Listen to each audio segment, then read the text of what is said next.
Uh, I just wanted to do a live video. I actually have service where I'm camping this week, and I was out at Tonto National Forest, as you guys know from the other videos that I posted, and this morning I kind of wanted to go over some things. Sorry, somebody was driving by it. I gotta make sure when people are driving by, I see what their car is and where they're from. Because when you're camping out in the woods, you gotta look out for weird people. But anyway, so you just gotta make sure you look at who you're camping by and what they drive and things like that. So I just kind of look. That's what I was looking. Somebody drove by. So I kind of just wanted to go over some things this morning. I'm gonna read the on the fly out of the Bible like I usually do. I've been doing that for a long time, and I really enjoy doing it because it seems like some days are better than others when you read the Bible like that. Of course, you should read the Bible chapter by chapter and verse by verse and not flip around in the Bible. I just do that because it's fun to do it sometimes, just to see kind of using the Bible to see what God, maybe has a message for me or has a message for you. You never know. So, and I've noticed there's been several times that I've been crying to Jesus, I've been crying to God, and I'm like,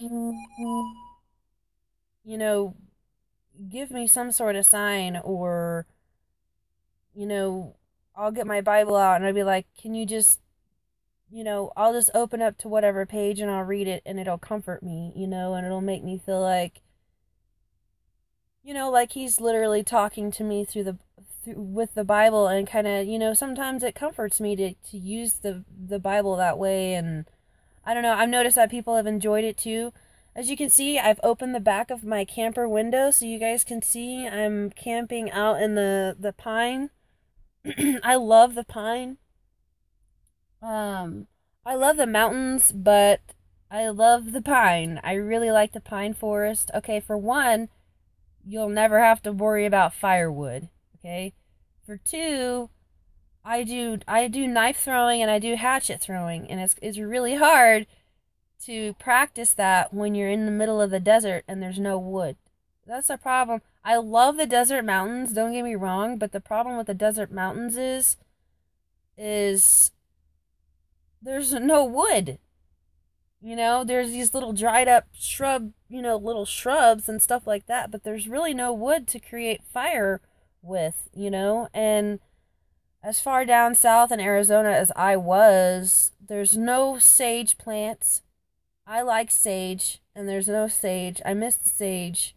So basically, and it got really hot in the desert, so I had to come up north farther into the mountains. I'm in northern Arizona now, and I'm out of Tonto National Forest. It just got too hot there. So, so I kind of wanted to just go over that. And I also kind of wanted to go over the way that this world has gotten. Like, I was talking to my grandparents. Sorry, it's either you can look at me or you can look at the forest. I don't know what you guys will. But I was talking to my grandparents the other day, and they were talking about how I need to find a stable this and I need to find a stable that. And I'm like, guys, you lived in a time, not that they weren't, I mean, my grandparents, they went through a time where there was war going on. They went through a time that I'm sure they had their struggles, with money and stuff like that and the economy. But in my personal opinion, things have gotten so bad with our economy that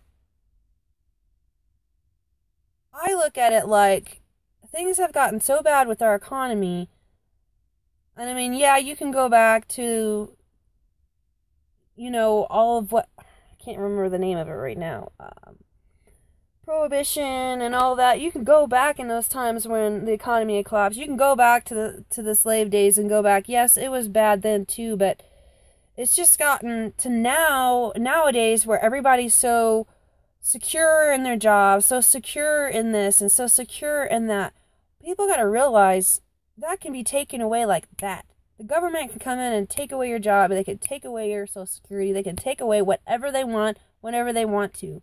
Not that they have the right to do that or they should do that, but they will do that. And they are going to do it. And the thing is, we're in so much debt. I don't see our government doing any. They're going to get so desperate, even though they're not even close to being desperate. Our government has no idea what desperate, as far as living life desperately, like life. I don't even know if our government even knows what living life, desperate life living is, because they're so rich, you know. But I don't know, with my grandparents telling me that I need to get a stable this and a stable that, there is no stable jobs. You know what I mean? Like, I knew this lady that worked at Walmart for 4 years. Or no, wait, she worked at Walmart for 20 years, and her daughter is now working there, and she's been working there for 4 years. I don't even know why her daughter's working at Walmart, because her mother got fired right before her retirement. Because I guarantee you Walmart didn't want to pay for her retirement. So she worked all those years for them to just fire her. And now she's on unemployment, but I mean, she should have got retirement for that. She worked her butt off for that company, for them to just lay her off. I know a family that's struggling right now because the father got demoted, worked for that company, worked his ass off for that company for years. Years and years and years and years. And got demoted, and then eventually he just, he had heart problems, and he ended up dying, and it's just, these companies are not secure.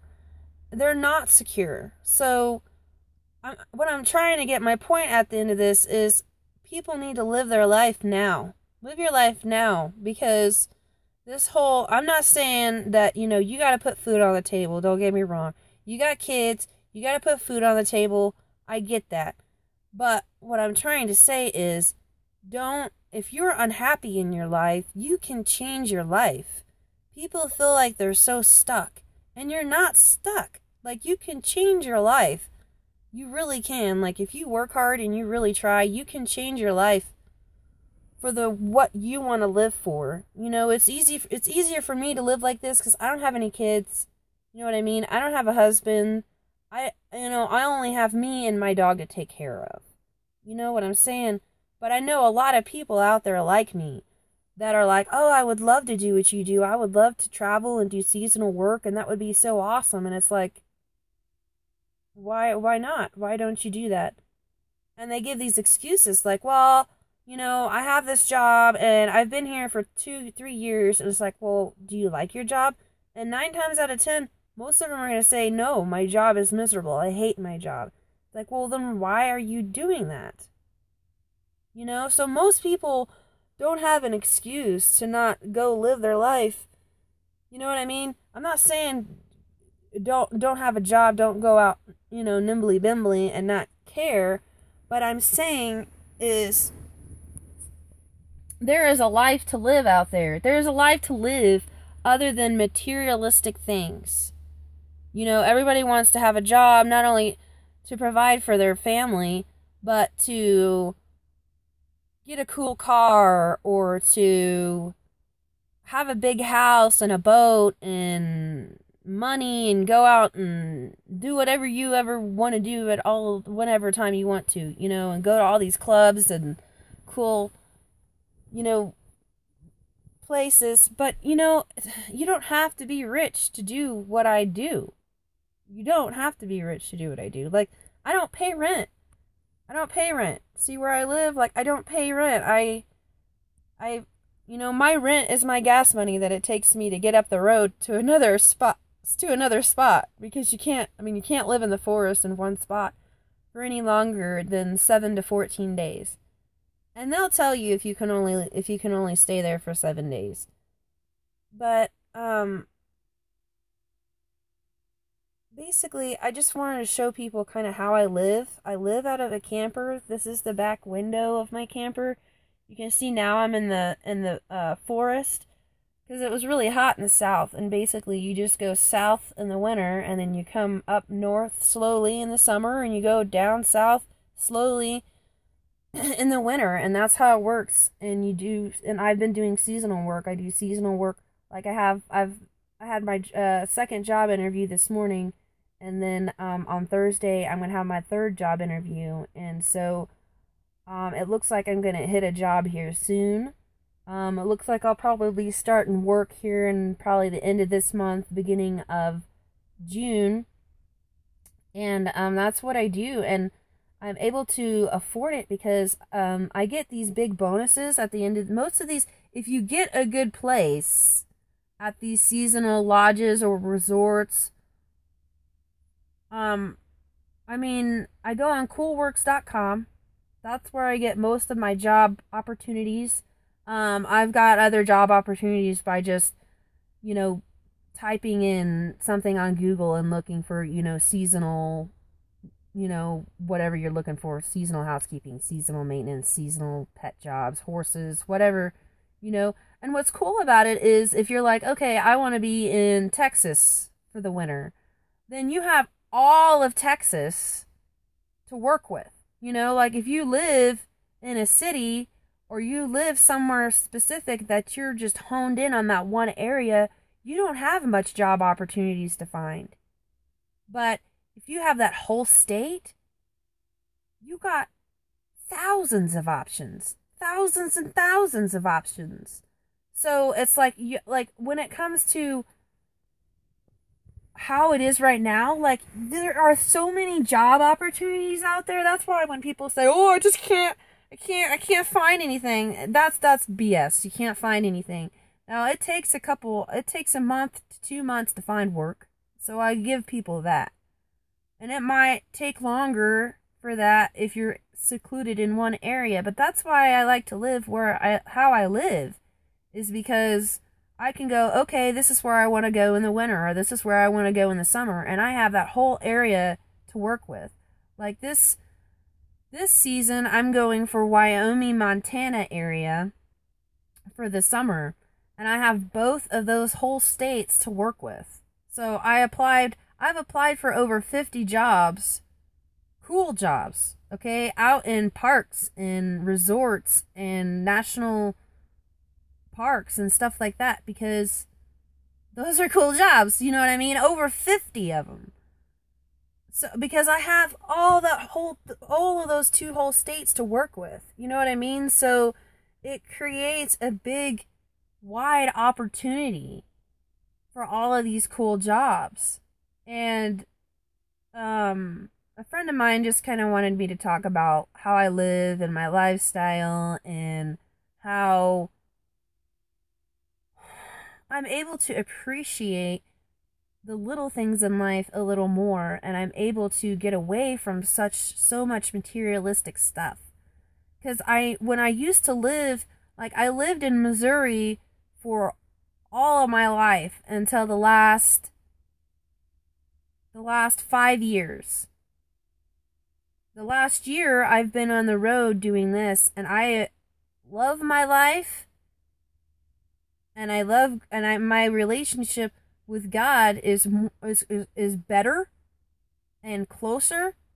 My relationship with God being out on the road is so much more closer and so much more relying on Him and closer and better relationship with God than I've ever had in my entire life. And I think it's because when I lived in Missouri and when I lived in Colorado for 4 years, when I got out of Missouri and I went to Colorado, I really hiked it out, and I really, really just got out there for 4 years, and that helped me, a stepping stone that helped me get away from, this feeling of being stuck in Missouri. Like I had to stay there because my family was there, and I would have some stupid retail job that I was unhappy in, And I just kept giving excuses after excuses after excuses. And I felt like God was telling me, like, hello, like, you could go do, you know, why don't you just go do what you love doing and just rely on me? And I felt like he told me that for the last 3 years that I was living in Colorado. Like the last 2.5, 3 years that I was living in Colorado, I felt like God was like, just go, just go, just go, go do something with your life. Go spread the gospel and go do something with your life. You know, quit sitting here in Colorado, doing nothing, working retail, whining and worrying your life away. Because that's all I was doing, was whining and worrying my life away, working at Dollar General, just, you know, hi Ontologics and Blue Dragonfly. Hi. Thanks for stopping by, you guys. But I'm basically just talking about how I live now, and I live in a camper, and I live so much more free now. I'm so free from all the materialistic things. I'm so free from feeling like I'm stuck, you know, working this retail jobs that I don't like. You know, no, I don't have any kids, and no, I don't have a husband, so I don't really have those as priorities. So yes, that helps. So I understand the people that are technically kind of stuck because they have a family to provide for, and they can't just, you know, buy a camper and go live like I can. But I do know people that have kids, you know, that, you know, if you have babies and toddlers, I understand that you gotta stay at a secure spot and you have to be secure. But if your children are grown up, like if they're 18 or older or whatever, like there's no reason that you shouldn't. Like, I know people my age that aren't married, that don't have kids, and they give excuses to not live a better life, you know? To not live a better life. And there are plenty of jobs out there. I go on coolworks.com, and if you live in a camper and you travel like I do, there's you have so much of a freer, you know, less worry, less stress. I don't have to pay rent, you know? If you get a good job at any of these resorts, I go to coolworks.com to get most of my jobs. But if you get a cool job, you get a good bonus at the end, then you don't have to pay rent for like 2 months. You can camp out for 2 months, and basically my only rent that I have to pay is in gas. And I really don't go that far. Like, I'll go maybe 2 hours up the highway, and there's another national forest or another national park that you can camp for 7 to 14 days for free. For free. So, Blue Dragonfly, there's just certain questions I don't answer. Sorry. But, like, I'm in my 30s. I'll give you that one. But, it's just, I don't feel how people feel so stuck. So stuck. Like, well, I've had this job for 2 or 3 years. I probably better da da da da da. And it's like, are you happy with your life? Do you like your job? Well, no. But, oh, da da da da da da. Well, people feel so stuck. And you're not stuck. You're not stuck. You know, I used to give the same excuses. And I was miserable, guys. And I was miserable in Missouri. I mean, my family is in Missouri. And I love my family. And I love visiting my family. Do not get me wrong. I love my family a lot. And I love, you know, I love my family. And I love seeing them, you know, and I always will. And I miss them. But I have learned so much living out on the road this last year. I'm so ready for this year. Because I've learned so much just in 1 year. I've learned so much in 1 year, guys. 1 year living on the road in a camper, doing seasonal work, than I have in my entire life, guys. And it's because I don't rely on the city. You know, people are so used to just, you turn on your tap, and there's water. You know, it's there. Well, what are you going to do if it's not there, you know? More than 90% of people, especially in America, if water went to shit, excuse me, if there was no water, excuse my language, if there is no water, no electricity, okay, for one, if there's no electricity, there's probably not going to be very much water. And because a lot of the times they got to pump your water, so no electricity, no pumps. I mean, it's just, if shit really hit the fan and there was no water and the grid went down, people would not know what to do at all. So I beg people, even if they just go camping for like 1 week, just to kind of get some skills to kind of know what it's like to not, like, you gotta actually go grab your water from a well. Like, when I was in Tonto, they had a little water thing that come out of the spring. And, they come out of the spring water. And it was free. And it was amazing. You can go to a lot of the visitor centers have free water. Some of them will not let you have the water, but some of them will. Sometimes you gotta go to a camp, to an RV place and spend $10, and that's when you flush your pooper, and you get your water. Now, my camper has a 20-gallon water tank and a 9-gallon pooper. And, I'm good for 2 weeks on the water that I have and the space that I have for my pooper. So for every 2 weeks, that's $10. So that's $20 a month that I'm spending on water and sewage. Okay? That compares to nothing compared to the way the city charges you, and I don't have to pay rent. I mean, I've probably spent $50 this month on gas. That's my rent. I consider that my rent. So $50 a month, guys. People are like, how can you live like that? It's so cheap to live like this, guys, and it's so much fun.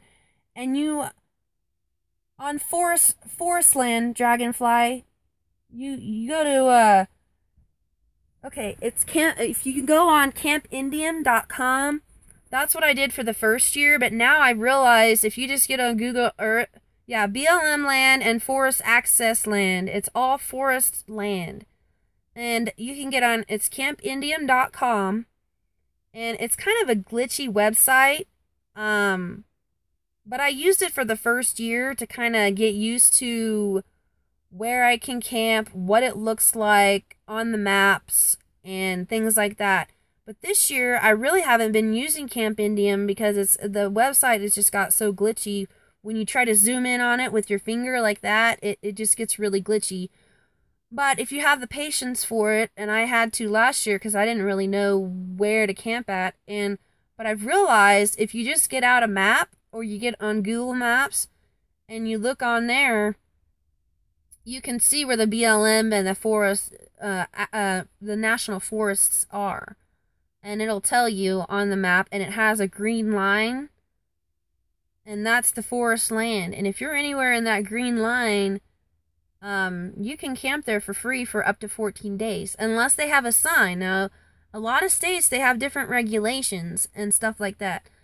Now, if a park ranger or somebody comes up to you, they can't take you to jail, you know what I mean, like that day. They can tell you leave, and you can hook up and leave, but they can't come up here and say, well, you've been here over 14 days, you're going to jail. No, they can't do that. Now, they can come up to you, say May the 1st, and say, hey, you need to leave, and you're there May the 16th, and they come up, and then they can take you to jail. But, I don't know exactly how all the rules work. I just know that they have to have proof that you've been there for over 14 days. And I don't usually stay any longer than 7 to 10 days because I don't want to go over the 14 days because I don't want to get in any trouble. But I've never had a park ranger. I've been out here for 1.5 years now, camping out on these, and I've never had a park ranger come up to me and tell me you need to leave.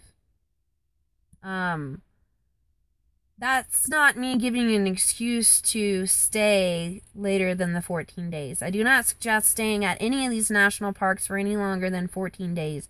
That is the law and that is the rules, and they can take you to jail if they have proof that you've been there for that long. And I suggest if a park ranger comes up to you, regardless of whether you've been there for 14 or 7 days or not, and they tell you to leave, then I suggest that you leave. And it's only because they don't want people just, they don't want people squatting, and living there forever, and living on the forest forever. But it's usually only like I'll be in one national forest and it's only usually like maybe 3 to 5 hours away, and I'll be at another completely different national forest.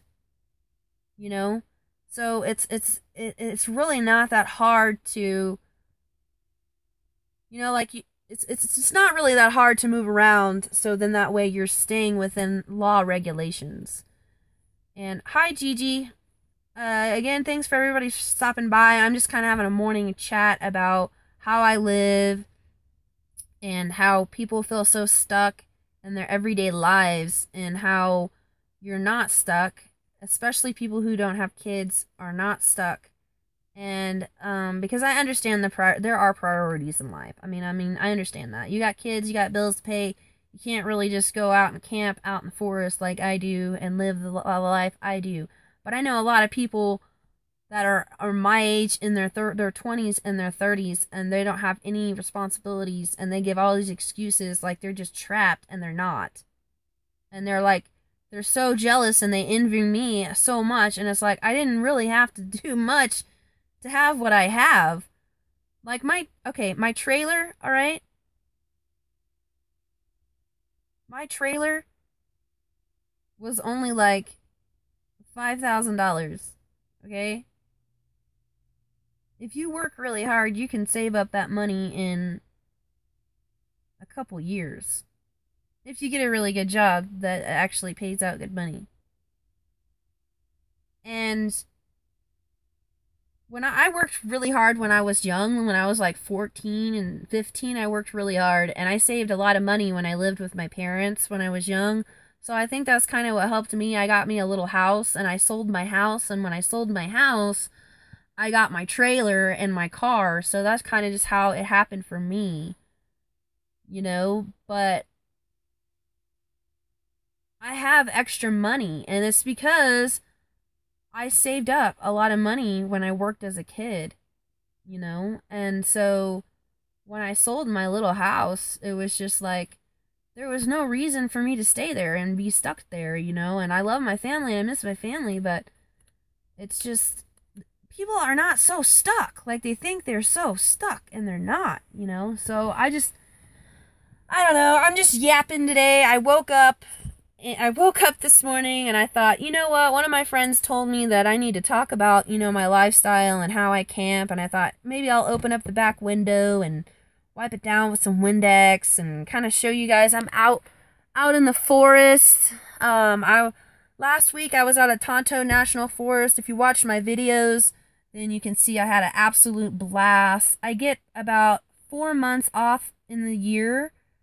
So in the spring/summer and the fall/beginning of winter, I get 2 months off in the spring and 2 months off in the fall, to where I'm kind of camping and I'm looking for that seasonal work. And I usually end up getting a job by the end of May, beginning of June. And then in the winter, I usually end up getting a job by October. And it's been working out really well. And like I said, the cool thing about camping out is you have that whole state to work with when you're looking for jobs. You have that whole state. And so there's no excuse to be like, oh, well, I can't find a job. Well, you have the whole state, you know what I mean, to work with to find a job, or, and if you find good RV places, that have really cheap rent. Like over the winter it was only $350 a month. So it's a really cheap living, even if you're living in an RV park I had water, I had full hookup, and trash and everything, and mail and everything for free. Well, not for free, but only for $350. And it's just, I got away from so much of that materialistic living of, I've got to have this secure job for this many years so I can retire and I can have a 401k and blah, blah, blah, blah, blah, blah. Well, guess what, guys? The way our economy is going, we're going to be lucky to have Social Security. We might as well say goodbye to Social Security. I mean, that's just how I personally feel about it. I'm not going to go into arguing with anybody about it. These are my personal opinions. If you don't like it, then leave it. I don't really care. But I feel like our Social Security and our retirement and our 401ks are a lie. Yeah, say goodbye to all of it. Seriously. So you might as well go and live your life, because all that stuff could be gone in like that. Our government could be like, well, we're in debt. No more retirement funds. No more medical whatever. No more Medicaid. No more Medicare. No more this. No more that. They could completely just cut us all off of all this stuff.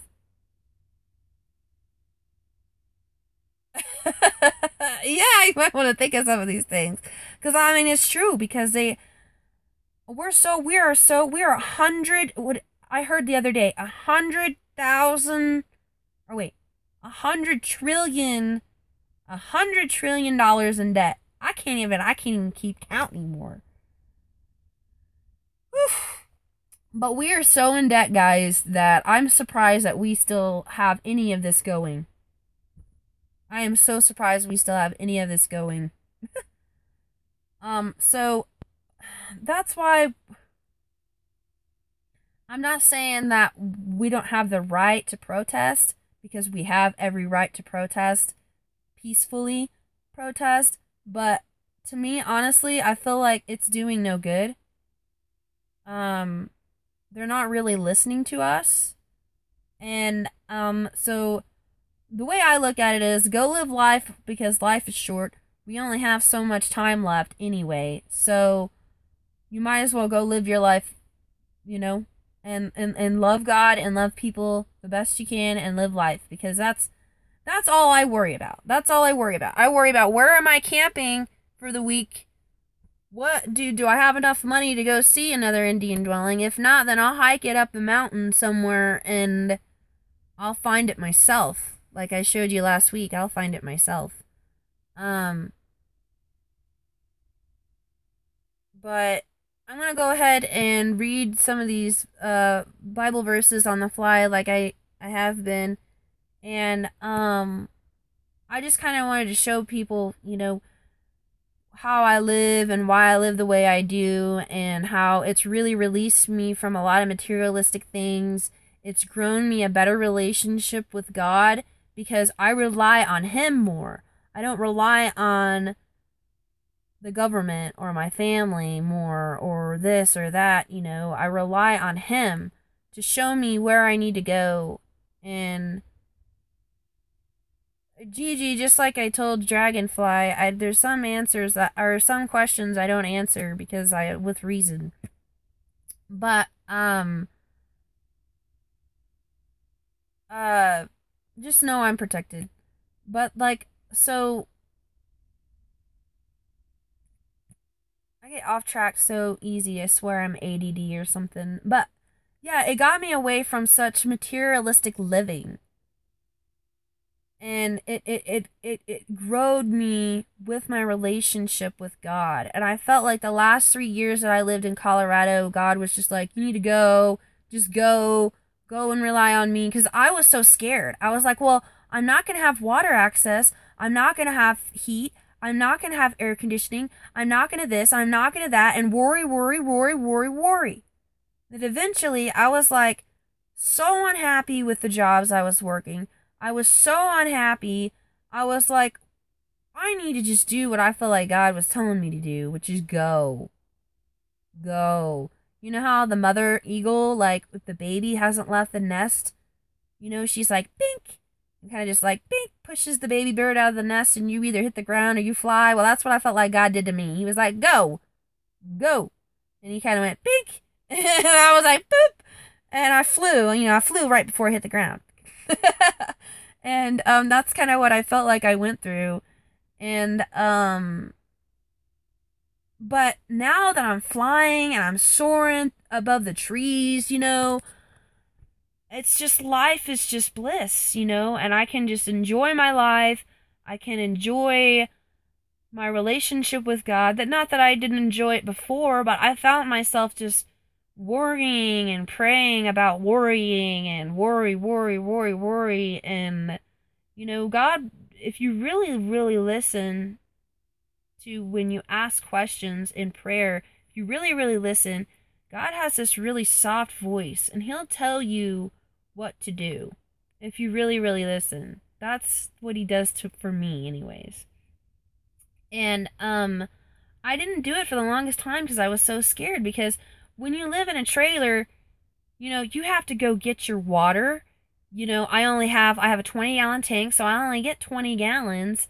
My shitter, I only get 9 gallons worth of, containment of my, and I gotta flush it out every 2 weeks, and I gotta, get water every 2 weeks. But that's 2 whole weeks, and it's like $10 at an RV park. You just roll the camper into an RV park, you flush the pooper, you get clean water, and you roll back up into the forest, into the national forest lands. And, that's what I've been doing. And long story short, that's how you take care of a camper, I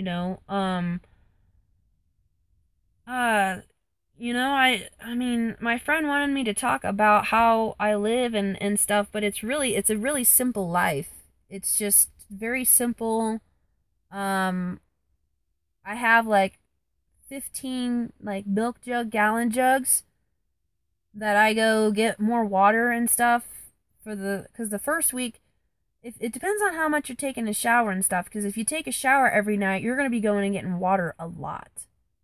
So I usually take a full like head to toe shower like once every 2-3 days. Depending on if I've been hiking a lot, then I'm going to take a full shower every other day. But if I'm not, and I've just been relaxing and I've just been camping and I really haven't been doing much and I really haven't been getting a bunch of dirt on my skin, then I'll just wash up my face and go out and go camping again or go hiking or do whatever again, And it's just a really easy lifestyle. And the thing is I've noticed that I'm like, okay, God, I'll wake up one morning and I'll pray and I'm like, okay, God, I need to find some water today. Please show me a good location. Or sometime, to be honest, I really haven't even had to do that. God's really just been like, here's some water. Here's the water. Oh, and by the way, you might want to talk to this person over here because they might know some things that you might want to know. So I go talk to them and I'm like, okay. Like, that's just how it happens with me in my life, guys. I don't want to sound like God, like, literally talks to me, but He really, literally kind of does in a way because it does. It's been happening to me like that out here on the road, guys. Like, I'll be like, well, I gotta find water. Because I only have, 5 gallons left or something like that. Because I have a little meter. They have meters in the trailers and stuff. Not the old ones, not the really old ones, but the newer ones, they have meters and stuff. And it tells you how much, how much sewage you have, how much water you have, and stuff like that. And some of the national forests, I dump my gray water, which is just my dishwater and my shower water, because it's just gray water. You never want to dump your poop, because, yeah, that's just not good on our environment, and you will get in a lot of trouble for it if you get caught, and I don't advise that at all, one iota. But like I said, you can just roll to an RV park, and for $5 to $10, they'll let you flush out your system and get all the water you want, and then you're back camping again. So it's really not that big of a deal.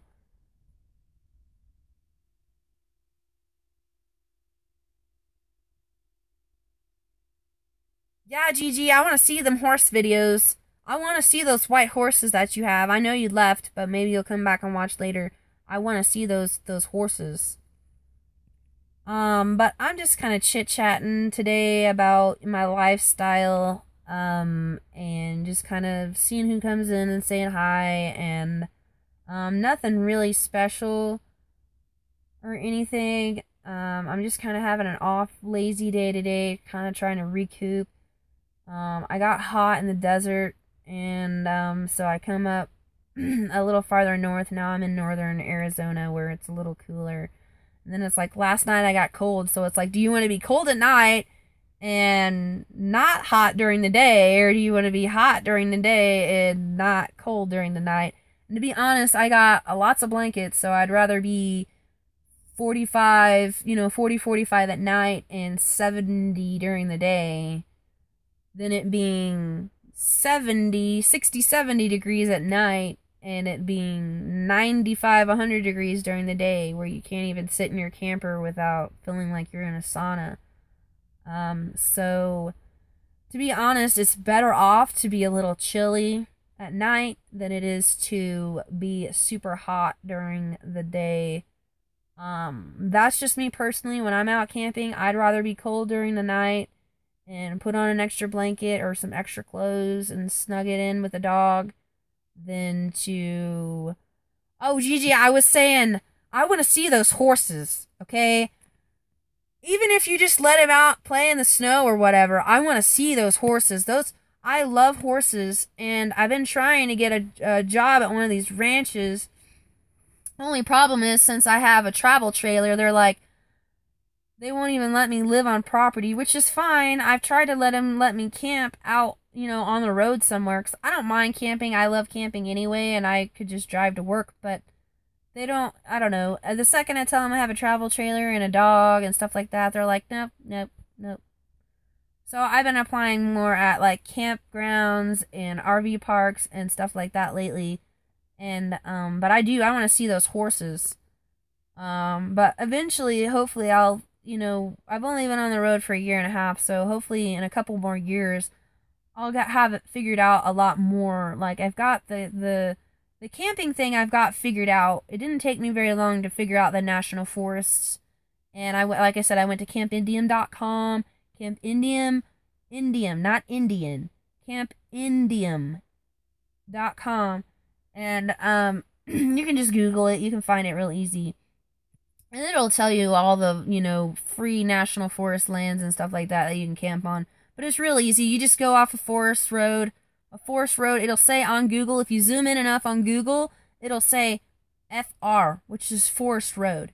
And most of those roads are pretty accessible in the beginning parts of it. You want to try to get a beginning part where you can roll in and camp in there somewhere, because usually those forest roads can get pretty bad when you get farther on down into them. And I don't try to go too far in on them anyway, because you don't, you gotta drive out to get milk or butter or whatever, sugar and stuff like that. Then that's just farther out you have to drive. So it's just a lot easier to find a forest road that's in the national forest, BLM land, and just, right now I'm not even in a camping spot, like where they have like the camping little, you go down the forest road and then they'll have like a little circle drive or whatever. I'm not, like, today I've camped out in the middle of the forest.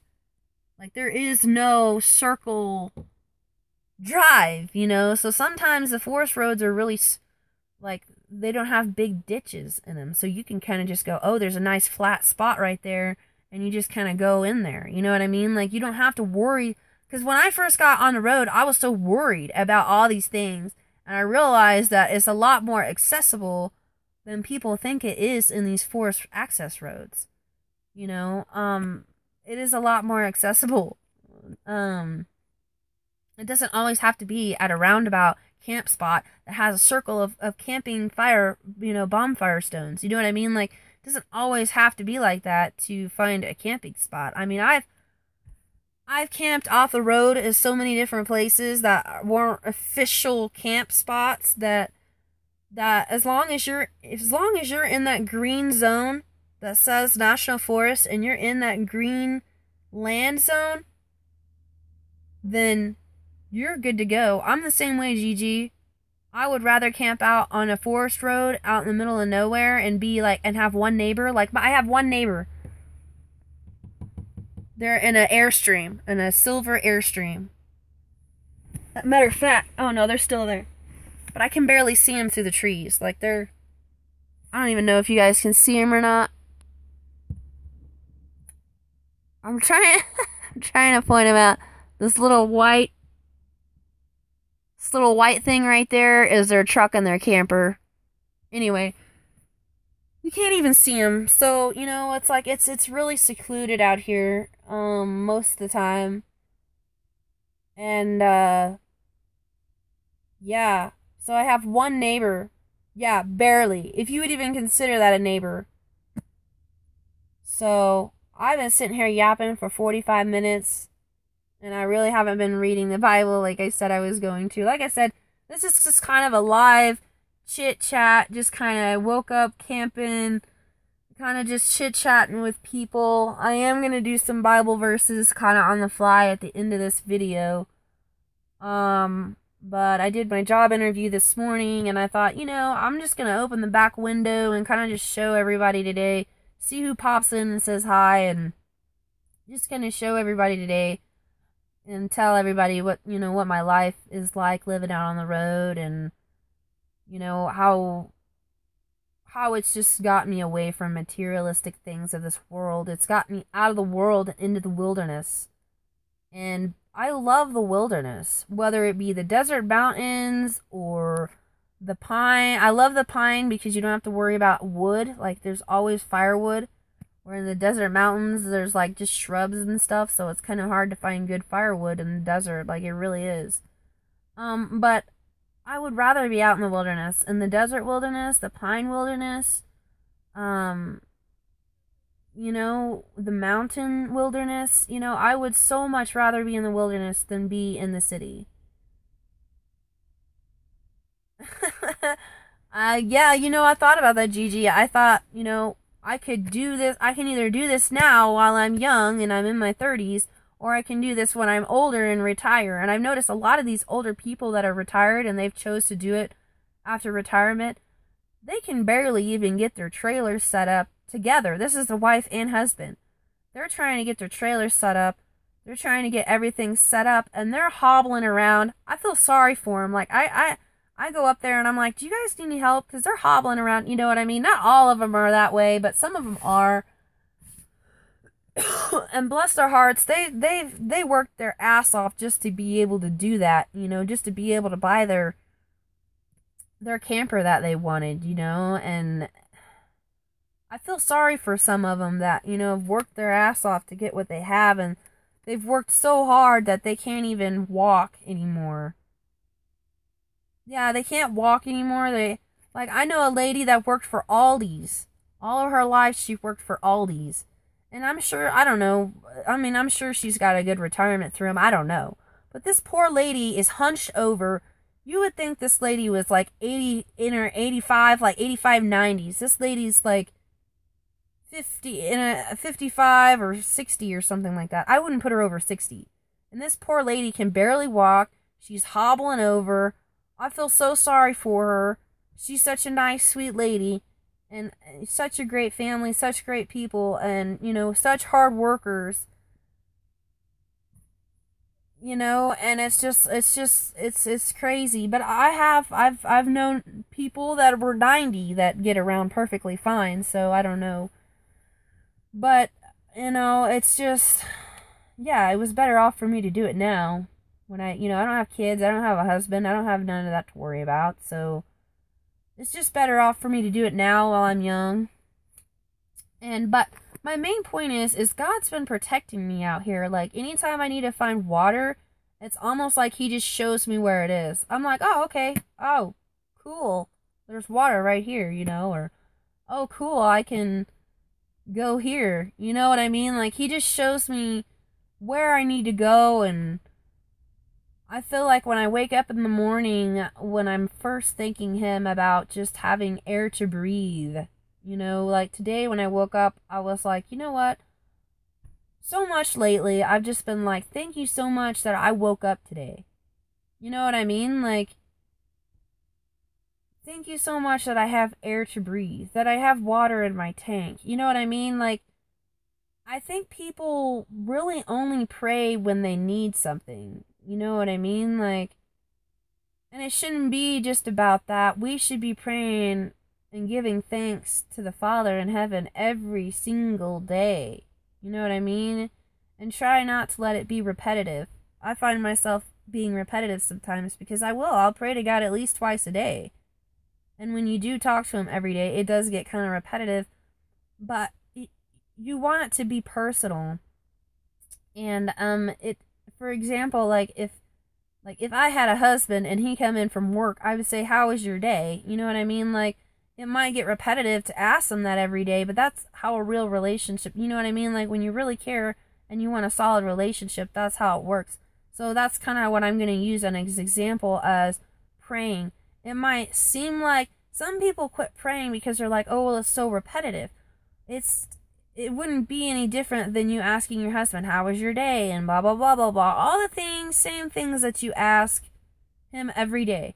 Because you care about him, you love him, you want to talk to him. Same thing with God. You care about him, you love him, you want to talk to him. You know what I mean? Like, so it's really, as an example, it's not any different than that. So don't give way on your praying because, oh, it's so repetitive. I'm not saying be repetitive. Don't say, like, the Lord's Prayer every day and be like, "Okay, I prayed today." You know what I mean? That's what repetitive is, if you were to say the Lord's Prayer every single day. And I feel like the Lord's Prayer is only there for an example. Just like I gave if your husband comes from work and you ask him, "How was your day?" That's an example of, of prayer. I thank God every day for, well, not every day, but most every day I thank him for the breath of life, just being able to live, and, simple things like that. We shouldn't be taking these things for granted. I noticed when I got stuck in the church life and I thought I was really praying and I was really in deep prayer and I'm really praying it out over here, you know what I mean? And I realized that the only time I was really in deep prayer and the only time I was really, really praying it out was when I was upset, or I lost a job, or I was worried, or something bad happened, or, you know what I mean? Like, I didn't really pray to him only the times when I was desperate did I pray to him. You know what I mean? And we should be praying to him on our good days and our bad days. I just don't, like, I've got to the point where I've realized that a relationship with God is more than just calling upon him at your dying breath or at your every little need and whim,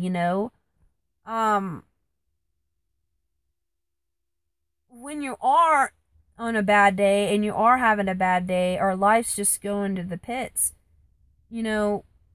God strengthens us, and he wants us to cry out to him in prayer, don't get me wrong. But when things are going good, he wants us to talk to him too.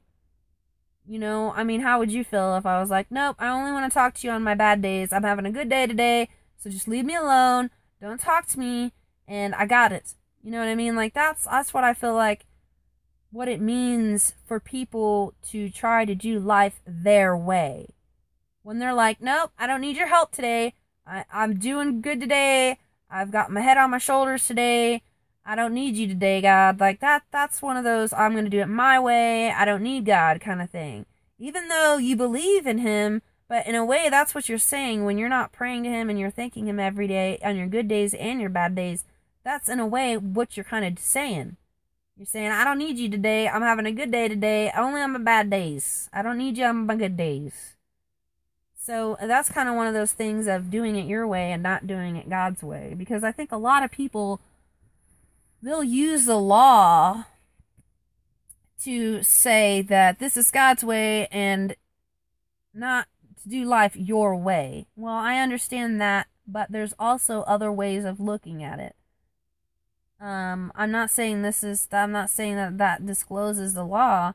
I'm not saying that makes the law void or anything at all. I'm not saying that at all. I'm saying that what I feel like the Bible is talking about living your way and not the way God has for you. Okay? God gave us those laws to protect us from ourselves. Because when He gave us free will, okay, let me get this straight. I'm going to try to get this straight as best as I can. Let me pray for a minute.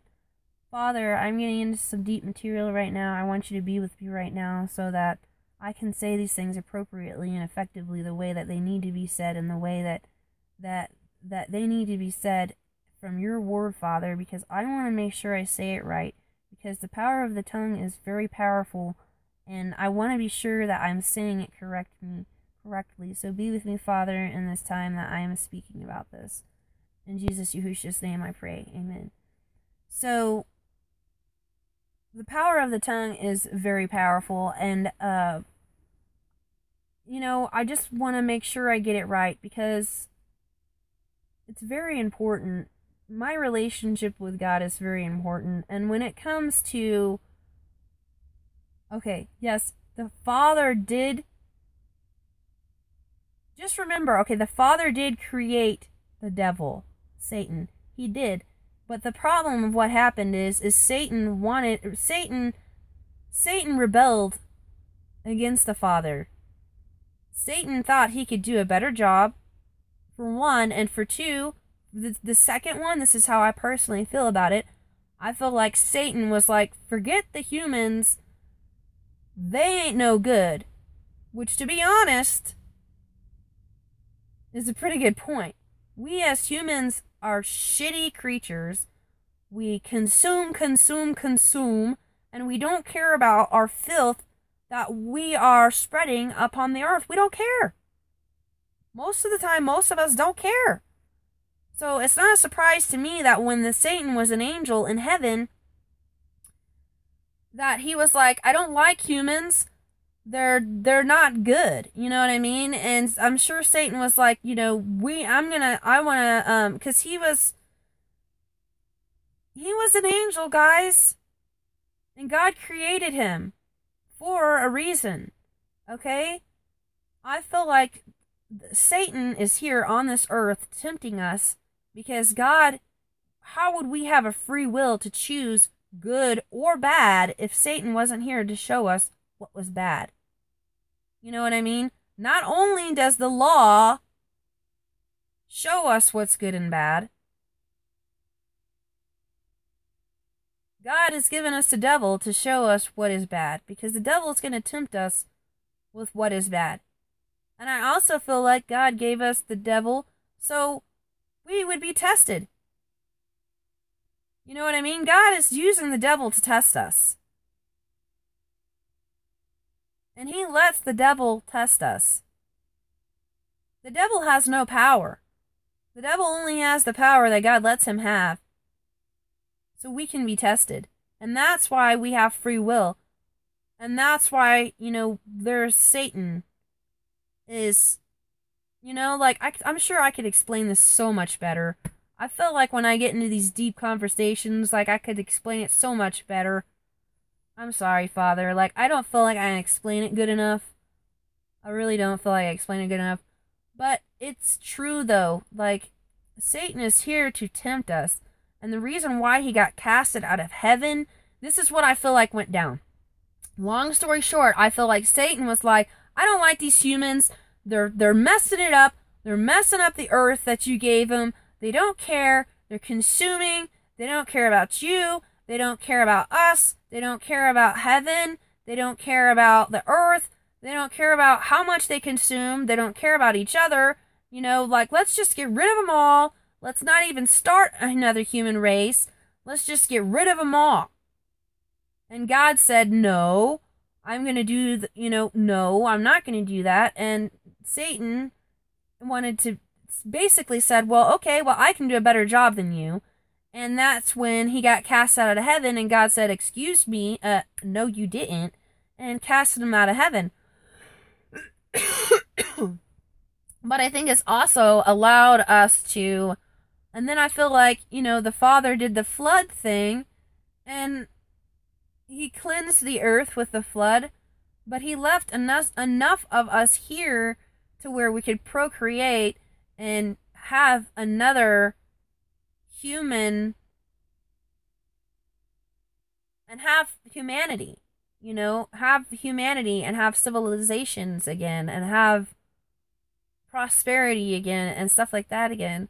But the thing is it's getting to the point where he's going to have to come again and take care of business. And that's where it's getting to.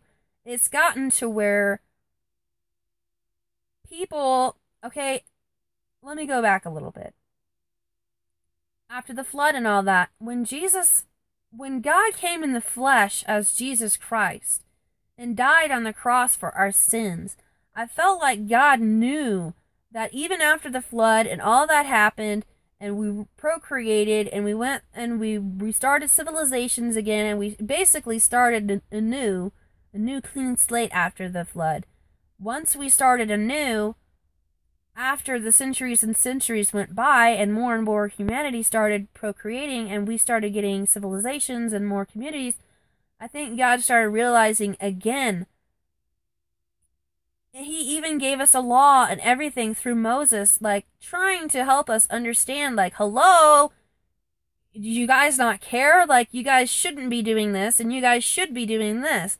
And I think he realized that even after everything he did with the flood, everything he did with Moses and the 10 Commandments, that people were just not doing what they were supposed to do as loving human beings, like war and just everything that we're doing to ourselves.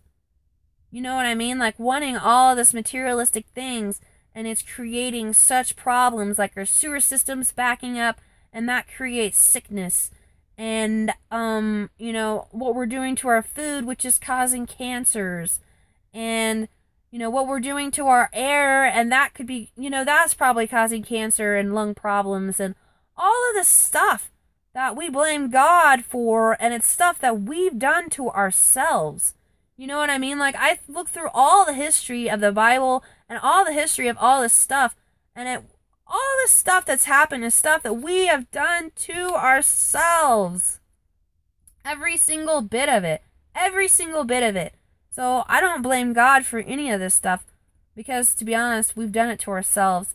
And I think that God has noticed that we don't really care enough to do what's right 100%. So he came to us in flesh. He came to us in flesh as Jesus Christ to die on the cross for our sins. So that if we have a personal relationship with him, we have hope. We have hope that we can be with him, because you got to realize, to get to heaven, you have to be holy. If you're not holy, you don't get to be in heaven, because heaven is this perfect place. Heaven is nothing like earth. I could show you guys all these beautiful mountains and all these beautiful places.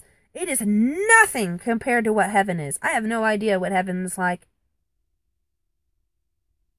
But I'm telling you, it is nothing. You could go out to the beautifulest, you could go to Hawaii, you could go wherever you wanted to go that you think is the most beautiful place in the world. I guarantee you it's not even 1% as beautiful as heaven is. And that's why you gotta be holy. I mean, it's paradise, guys. It's paradise. And you can't get to heaven without being righteous. And the thing is not very many people are making it to heaven. I mean, I think even people that, I don't want to say any biblical names because I don't know where people are. I don't want to say somebody's in heaven and somebody's not in heaven. You know what I mean? Like, because I don't know. I really don't know. But what I'm saying is, we have a free will. And I think God has noticed that we're using our free will more for bad than we are for good.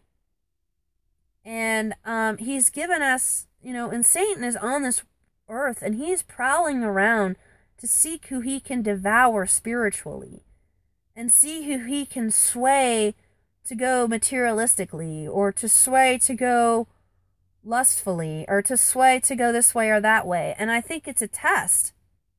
We're being tested.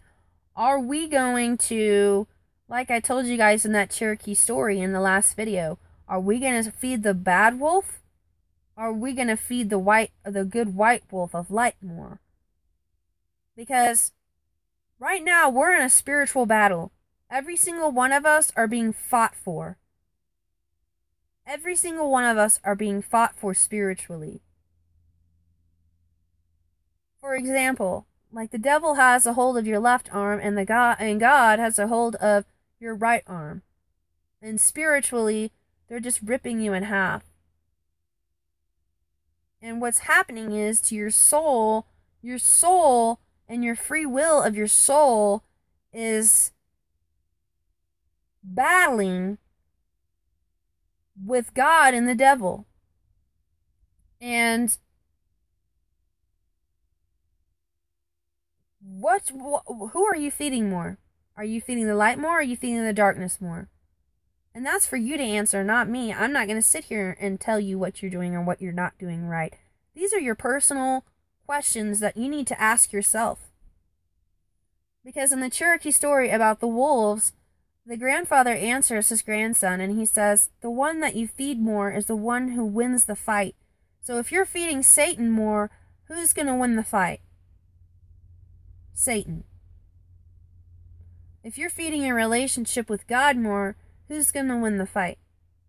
God. Not that God can't come down and take care of the devil anytime he wants to, because trust me, he can smack him down like he ain't nothing. But what I'm telling you is you are the one that's holding on to Satan. I am the one that's holding on to wicked things, lustful things, sinful things. But the thing is I feel like God knew that no matter how hard he tried with Moses and with the 10 Commandments and all these examples of Jonah in the whale and, you know, John the Baptist and all of these wonderful examples of, you know, strifes and struggles and temptations and Satan and all of these things, you know, and I think he just noticed that even they were failing.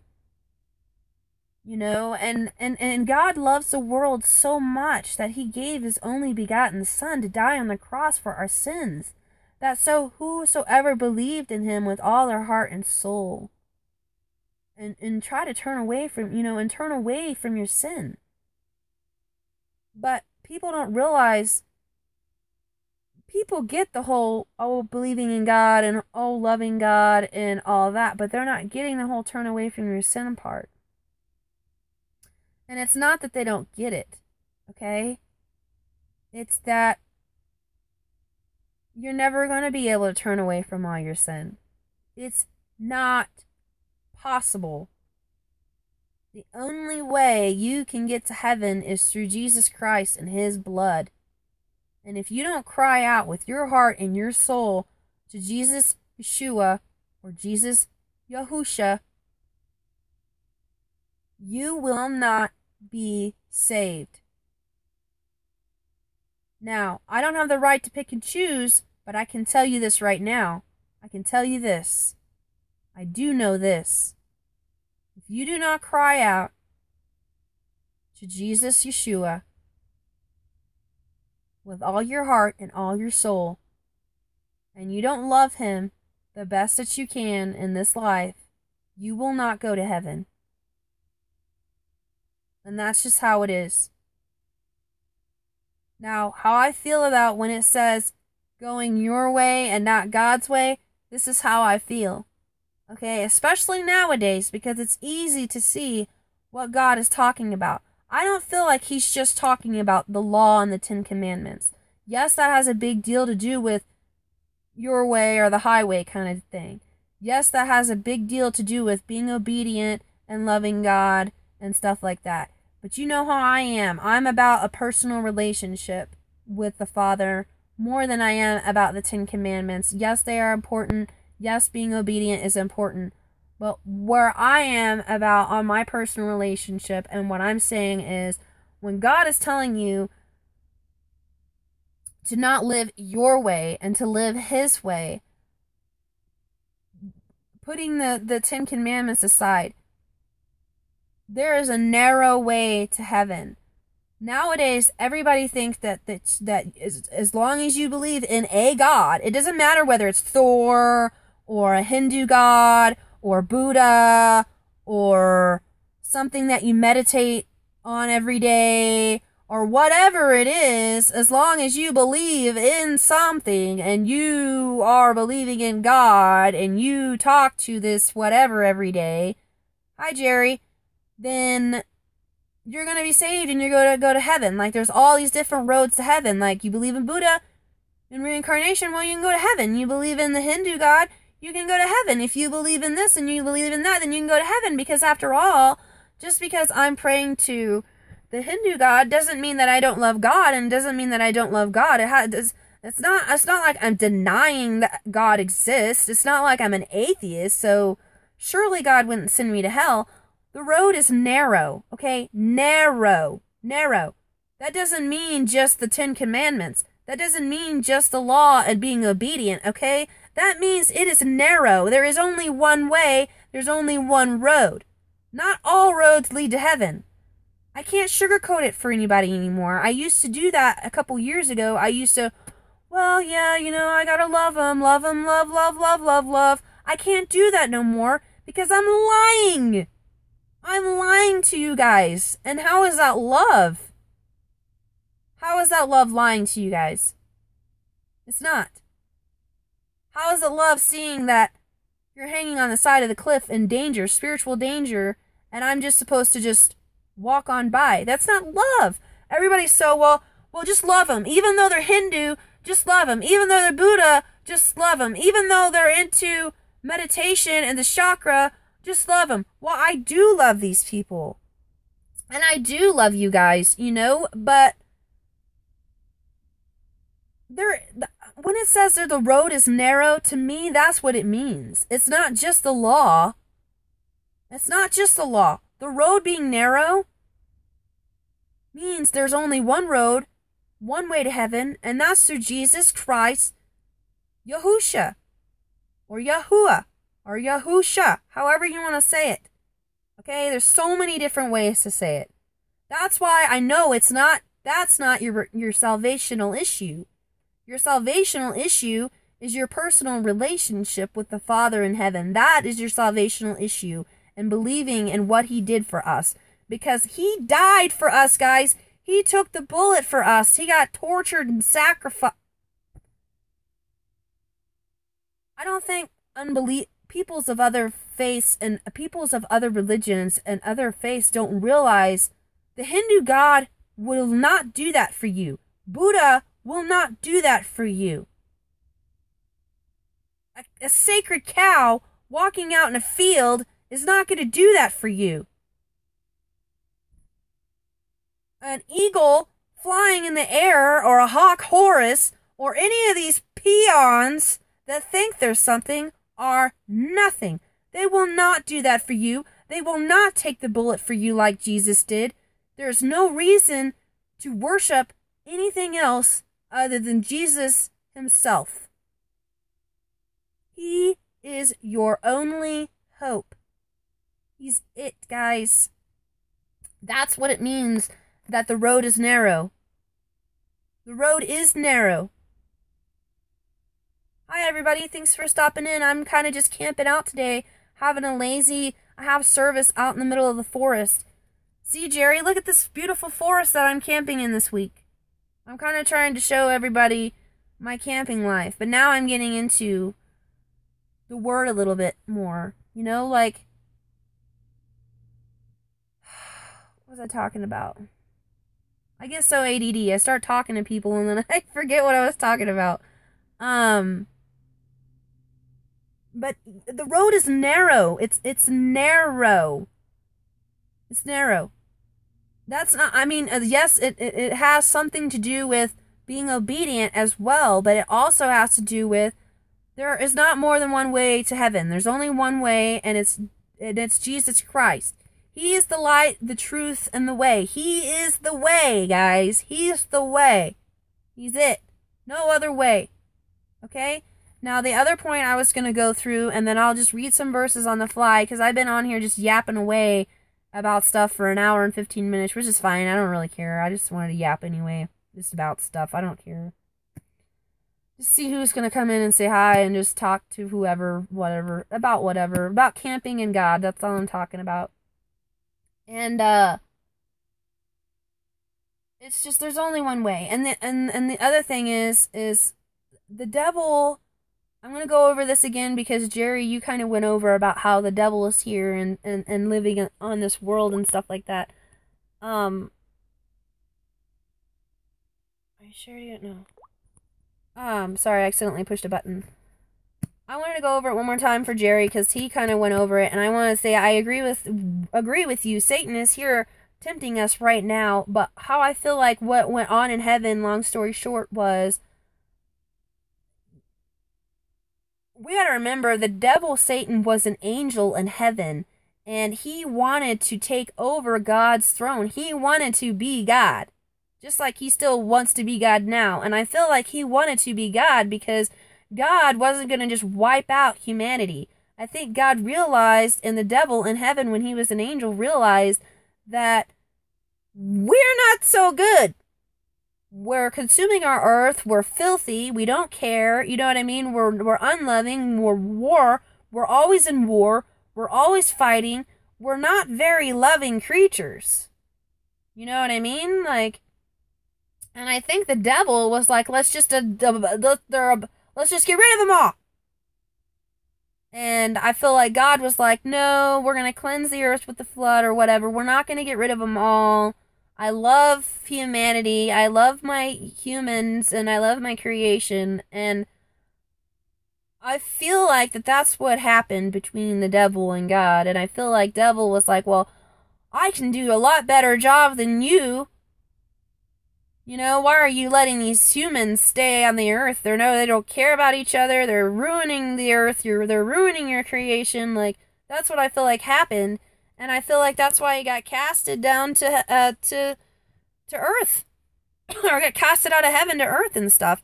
You know, not only because he wanted to be God and he hated us. Because, I mean, let's just face it. I mean, that is a good point. We are not so hot. We're not good. You know, we're not good. We're really not. And, so, you know, and I feel like, you know, God casted him out of heaven for that, you know, and was like, you know, I'm not gonna let you don't make the rules. I make the rules. I'm God and you are an angel I'm God and you are an angel. There's a big difference. And let's not get it wrong here. A lot of angels agreed with Satan, too, on this, okay, guys? A lot of angels agreed with Satan on this. God loved us enough to not only give his begotten Son, but he loved us enough to not completely get rid of us. He could have done the flood with Noah and got rid of Noah and everybody and said, forget it, I'm going to start over. He could have. I don't know, God. I don't think in his ways, but I am just using this as a metaphor and symbolic way of showing why Satan got casted out of heaven, and a lot of angels went with Satan because they agreed with Satan. And, you know, and I also feel like when Satan got casted down to earth and out of heaven, God's been using Satan to tempt us because he gave us a free will. When Jesus died on the cross for our sins, that's when our free will took full effect. Not that we didn't have free will before. We did a little bit, but not as much as we do now. When Jesus died on the cross for our sins, he gave us the free will. Are we going to listen to Satan and the darkness, or are we going to listen to God and the light more? And we have a choice to make. Because listen, all these Hindu gods and Buddha, they're not going to be there for you. When the true fight happens, it's between you, Satan, and God, not Trust me, them little peon Hindu gods that you guys think are gods, they ain't nothing. They ain't gonna come in and fight Satan. Are you serious?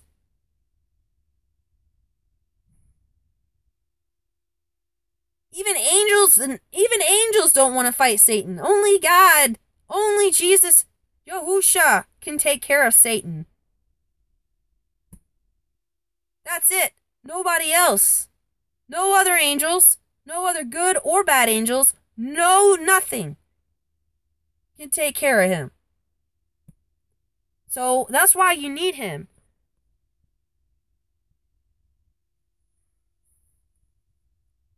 Thanks, Jerry, for stopping by. But, like our free will of us, we do, but I wanted to say to Jerry, we do give the devil way too much credit and way too much power, like for real. If you got a relationship with God, you know what I mean? Like, it's taken care of. We give him way too much credit. Satan isn't all that in a bag of chips. He's not as powerful as we think he is. God has Satan on a chain. He only lets him go so far. You know what I mean? He only lets him do what he lets him to do. Because we're all being tested right now, and God's using the devil to test us. To tempt us. To see, are we going to feed the darkness more? Or are we going to feed the light more? Because God and Satan are fighting over our souls right now. That's the spiritual battle that's going on right now. Not when Jesus comes to take care of Satan. This spiritual battle's been going on ever since Satan got thrown out of heaven. This has been going on for a long time. And the real problem with it is our souls are in jeopardy. Our souls are in jeopardy every day of whether we're going to be with Satan or are we going to be with God. And we have to make a choice. We have to decide. And I feel like the more and more we've been going on in our life, the more and more we've been choosing Satan. I mean, look at Hollywood and look at what matters. What matters now more to people is materialistic things. That's the other reason why I got a camper and I moved away from the city, and I even was living in a little mountain town and I was still miserable. Because I was still seeing that people were still so sucked into worldly things. I'm not saying I'm never tempted. I'm not saying I'm perfect. I think God realized that we weren't perfect, and I think he realized that we struggle a lot with the darkness. That's why he sent Jesus Christ to die on the cross for our sins. That all we have to do is believe in him and try our best. Because I'm telling you right now, even on my best day, it doesn't come anywhere close to being righteous. I don't care how studied you are. I don't care how holy you think you are. You would not be holy without your relationship with Jesus Christ. You would not be. So your relationship is what is most important. Make sure that you are feeding yourself with light and not darkness. There's always going to be a little bit of dirt there. Don't think that Jesus, just like when I told you guys about the fruit, I feel like when God judges us, he sees us as a piece of fruit. Like symbolically when it says about our fruits. If we got a little bruise on one side and a little bit of dirt on the other side, it's still a piece of good fruit. We're still producing good fruit for the Father. And that's what he wants. He's not worried about the 2-second rule, about a little bit of dirt that got on your piece of fruit when you dropped it on the floor, okay? 2-second rule, it's still good. Still good fruit. That's what I'm trying to tell people. Even with all Satan and all this temptation and all this stuff, God knew. God knew from the beginning, and he knew that we weren't going to be good enough. He could show us all the laws, the 10 Commandments, and all the stuff. We were never going to amount to it. Moses didn't amount to it. None of these, John the Baptist, none of these guys that you would think were super godly and got to heaven because they were so holy or whatever. I guarantee you they did not get to heaven because of who they were. They got to heaven because of their relationship with God. That's why.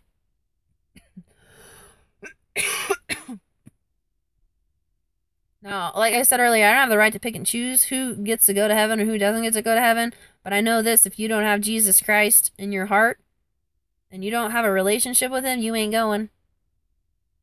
That's one thing I know for sure.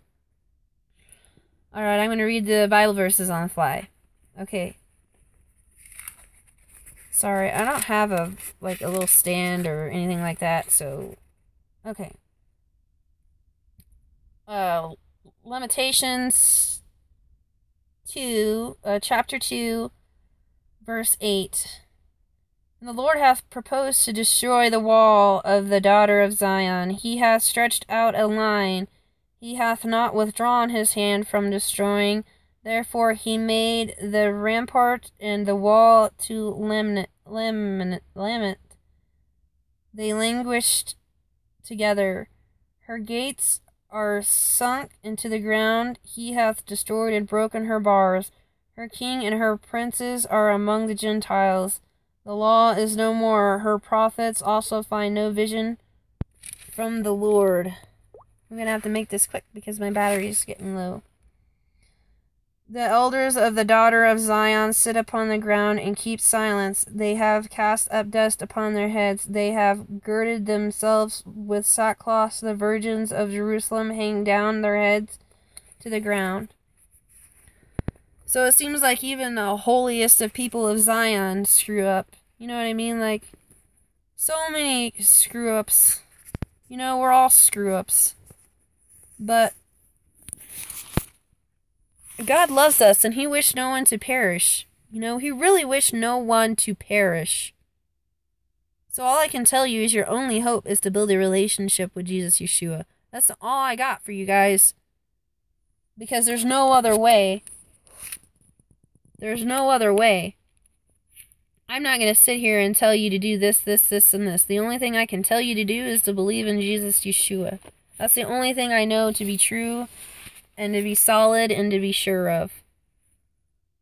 1 Chronicles chapter 6, verse 55. And they gave him Hebron in the land of Judah and the suburbs thereof round about it, but the fields of the city and the villages thereof they gave to Caleb the son of Jephunneh, and the sons of Aaron they gave the cities of Judah, namely Hebron, the city of refuge, and Libnah with her suburbs, and Jettar and Ishtama with their suburbs.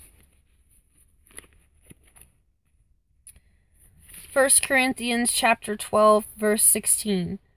But if any man seem to be contentious, we have no such custom, neither the churches of God.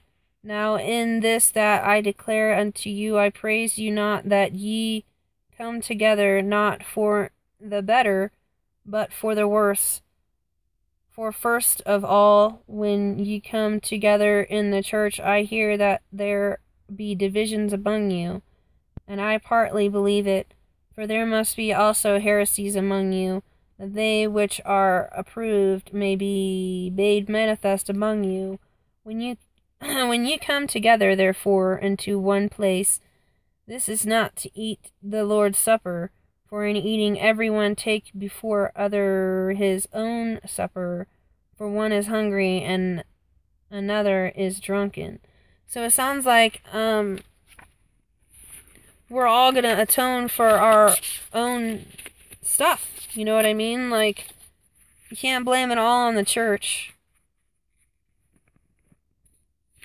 I mean, churches are corrupt, but we're going to be judged individually. We're not going to be, oh, you went to a Baptist church and we're going to judge you off of all the everything that the church did. We are the church. We are the church. Romans chapter 3, verse 20. He staggered not at the promise of God through unbelief, but was strong in faith, giving glory to God, and being fully persuaded that what he had promised, he was able also to perform, and therefore it was imputed to him for righteousness. Now it was not written for his sake alone that it was imputed to him, but for us also, to whom it shall be imputed, if we believe on him that raised up Jesus our Lord from the dead, who was delivered for our offenses and was raised again for our justification. So he was delivered for our offenses, but he was resurrected and raised again for our justification. So he came here for two things. He came here to deliver us from our offenses and for our justification. So he come not only to rid us of our offenses, but he came so we would be justified in the eyes of the powerful God. Because God is a jealous God, and he's a picky God. He's picky. St. John 12:31. Now is the judgment of this world. Now shall the prince of this world be cast out, and I, if I be lifted up from the earth, will draw all men unto me. That's what Jesus said. That was in red.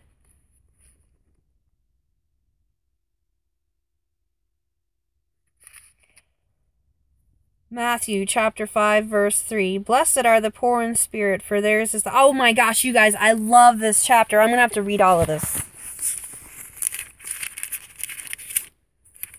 Matthew chapter 5.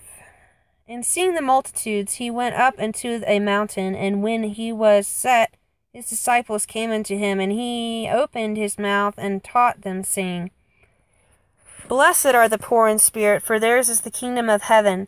Blessed are they that mourn, for that they shall be comforted.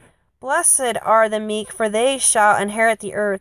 Blessed are they which do hunger for thirst after righteousness, for they shall be filled. Blessed are the merciful, for they shall obtain mercy. Blessed are the pure in heart, for they shall see God. Blessed are the peacemakers, for they shall be called the children of God. Blessed are they which are persecuted for righteousness' sake, for theirs is the kingdom of heaven. Blessed are ye which men shall revile you and persecute you, and shall say all manner of evil against you falsely for my sake.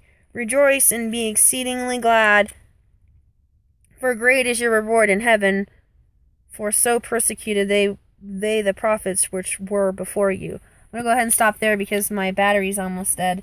And I'm sorry, Father. I yapped more than I read on the Bible, so I want to say sorry to the Father about that, because I probably should have been reading out of the Bible more than just yapping my mouth off. But I do kind of want to let people know out there that it is about your personal relationship, and to not be so materialistic. And once you get outside of thinking of worldly things, you might be able to see what God has to offer you than worldly things, because a lot of people get so stuck living in the world that they don't realize that there's more out here. Look how much more there is out here. There's the wilderness and the forest and animals, and you know what I mean? Like, the animals don't worry about where they're going to get their food and their water. God takes care of them. So why would he not take care of you? And that was my other point. People, when it says don't follow your own ways, but follow God, what I feel like he's meaning that with that, and not just with the law and the 10 Commandments. I mean, yeah, that's important, but going your own way, like, you're not supposed to go your own way. Like, oh, well, I don't need you, God. I can do this without you. That's going your own way. Or, oh, I don't need Jesus. I believe in God and that's good enough for me. No, it's not good enough. You know what I mean? You really want to be with somebody in heaven and you just want to go, oh, hi, how you doing? I won't talk to you for another 4 years. And you expect that when the time comes that they're just going to let you in their house? and you expect that they're going to know who you are. You know what I mean? You don't really keep a full relationship with that person, and you expect for them to know who you are. It's the same thing with him. You know what I mean? If you don't give him the time of day, he's not going to give you the time of day. That's just how it works. It's eye for an eye, tooth for a tooth. That's just how it works. You know? So let's get over ourselves and realize that we do need the Lord Jesus Yahushua. We need him. We need him. And you can go your own way all you want. You can go into the world and get all these materialistic things, but I guarantee you it's not going to fulfill your soul. And that is something that is real, something that you have that is being fought for right now. And it's your choice. Your choice. And it won't be nobody's fault but your own. When you get up there in heaven and you get judged, it's going to be everything that comes upon you is going to be your fault and only but your fault. Just like me. So, you know what I mean? So we need to realize that we need him. We need Jesus. Because God is a picky God. He's very picky. But he also loves us, and he wishes that none of us shall perish. You know what I mean? Like, everybody just wants everybody to go to heaven, and that's just how it is. And everybody gets to go to heaven. I'm sorry, that's not how it is. I'm sorry, that's not how it works. God is very picky. He's not going to let a rotten, deteriorated fruit come into heaven when he needs fulfilling fruits. Ripened fruits that are good eatings, not fruits of this world that's rotten and meaningless. It's meaningless to love the world. It's meaningless to love your car. I mean, your car doesn't love you back. You know what I mean? Like, your house doesn't love you back. Water, trees, mountains, none of that stuff loves you back. But God does. And he only wants you to be with him. You know what I mean? But God is perfect in every way. And if we don't have Jesus' blood covering us with the perfection, then we're not going to get to paradise, guys. That's the only way. The road is narrow. It's not your way or the highway. It's his way or the highway. You know what I mean? So that's all there is to it, guys. So thanks everybody for stopping by. I probably better go. My battery's saying it's about to die, and I've been on here for 1 hour and 37 minutes anyway, so God knows I've yapped my mouth off long enough today. I probably should go do something like actually practice my hatchet throwing or maybe go for a walk in the woods. I don't know. I'm being so lazy today, guys. I'm like, I don't want to do anything today. Like, there's so much stuff to do. I could go do something today, but I don't know if I will or not. But I probably better go. I could sit here and talk to you guys all day. I really could. But my battery's getting ready to die. And just know that all you need is a relationship with Jesus. He has your back. Ain't nobody out here have your back the way he does. I promise you. Ain't no God, no person, no nothing has your back like he does. So I beg everybody, get to know him. Get to know him. You get a personal relationship with him. He's your only hope. He's my only hope. So, love and peace. Have a good day, guys. Thanks for stopping by.